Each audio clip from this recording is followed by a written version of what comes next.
Pour la DGSE française, le Maroc deviendra la Turquie de l'Afrique du Nord.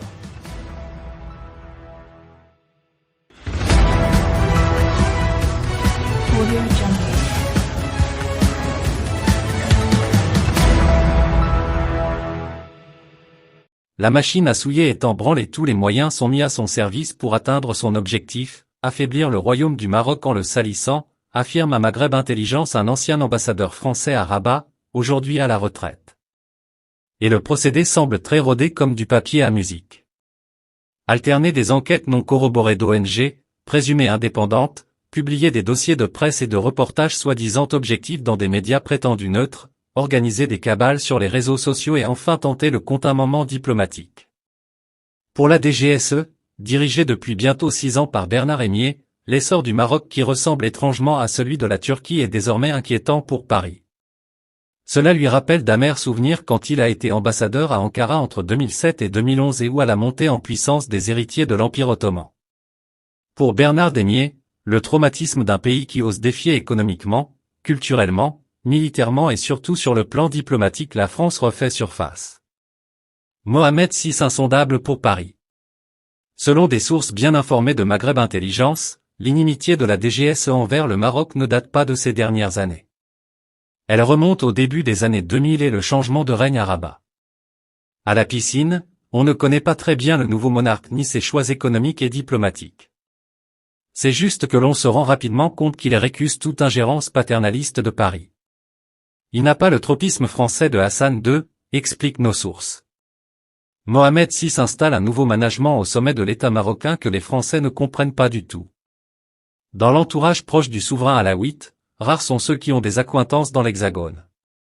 Si les livres à sensation visant à faire pression sur le Maroc continuent à sortir avec une régularité de métronome, l'Élysée et le Quai d'Orsay veillent au grain pour éviter une grande dégradation des relations entre les deux pays.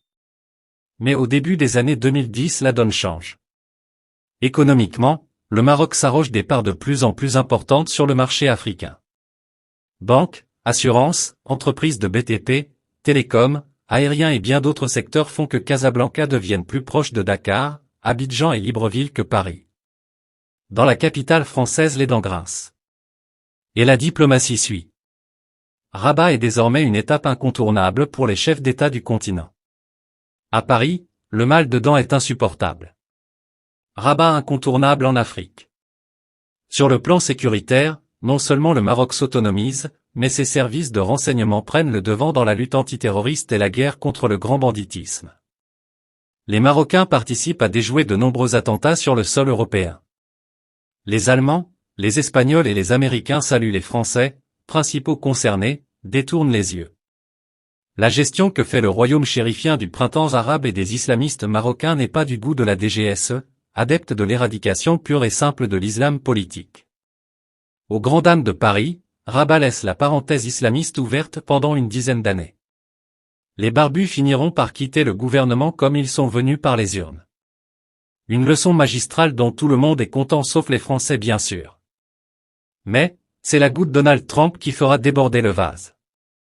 La reconnaissance en 2022 par l'ancien président américain Donald Trump de la souveraineté marocaine sur le Sahara rabat les cartes géopolitiques au Maghreb.